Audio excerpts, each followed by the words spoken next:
Time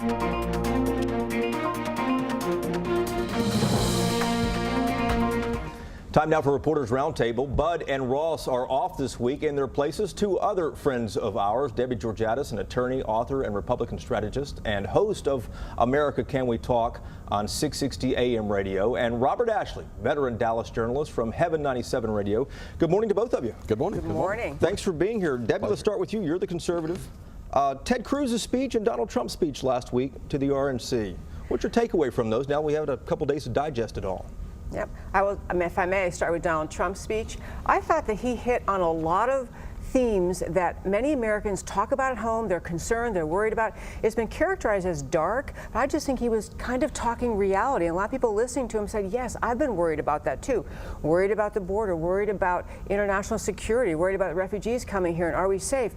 I think his message could have been better with a little more positive things added. It would have been great to hear some of the kind of, the American people are good people who will come together and solve this. It could have used some softness around the messages, but I do think he spoke to people's fears. And I think if that's dark, that's just reality, and I think it was helpful. How about Ted Cruz, though? Did he damage future political prospects by showing up there?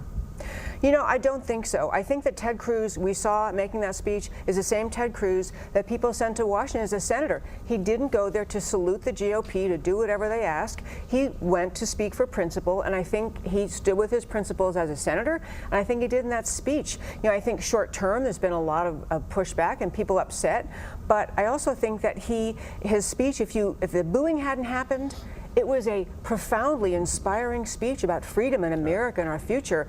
It's the booing is the reason we're here talking about it today. Robert, what do you think about this, Ted Cruz and Donald Trump? Well, I think Ted Cruz flunked an emotional IQ test. As Senator Pete Sessions said earlier, he's supposed to be a team player. If we recall, it seems like it was the Cruz people who initiated the attack against Trump. And when Trump responded, Ted Cruz all of a sudden seemed like, oh, I'm emotional. I can't be a team player. So I think he's flunked the emotional IQ test. He's not a team player. Now, Trump's speech, Gil Scott-Heron did an album called Midnight in America. And when you look at what's going on in America right now, some people may think it's midnight. So the darkness may have just been the reality that Donald Trump is consistent for knowing to espouse. Let's move on to the DNC starting tomorrow afternoon. What does Tim Kaine bring to Hillary Clinton? Debbie? Warmth, a little bit more likability, a key swing state. I mean, he's just a good strategic choice, and he's right down the line liberal with her. So I don't think he brought a lot of new voters in, but he may give her a state she needs. He's known as bipartisan, though. John McCain, yes, Lamar Alexander yes, from Tennessee, both said he's a good guy. Rob. He brings some balance to the ticket. Hillary may have that trust credibility question.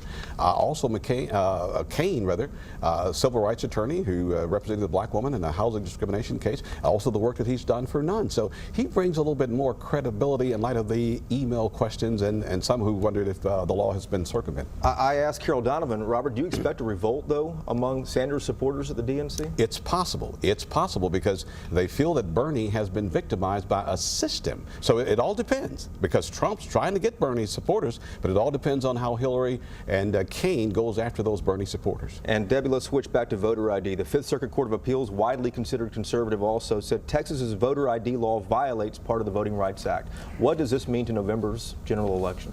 The great thing is that district court, the trial court in that case, has already issued an order explaining how they're going to implement the Fifth Circuit's decision. So essentially, the voter ID law will be in place, meaning that you can use all the forms of ID that are permitted. And there's a 6-point list they give, but essentially you'll still go forward. People who cannot get any ID, they can prove they're unable to get ID that fits the law, will be permitted to vote using a voter card that doesn't have a picture on it. So it's not really going to hurt the fall elections. Robert, last 15 seconds. Will this impact the fall elections? It's definitely going to impact the fall elections because the testimony in that case indicated that some 600,000 people would have been denied a right to vote or suppressed their right to vote, whereas compared to the state of Texas showing the voting irregularities, there were maybe less than 20. So it's going to have an impact. More people will turn out to vote. All right. Robert Ashley and Debbie Georgatos, thanks for being here.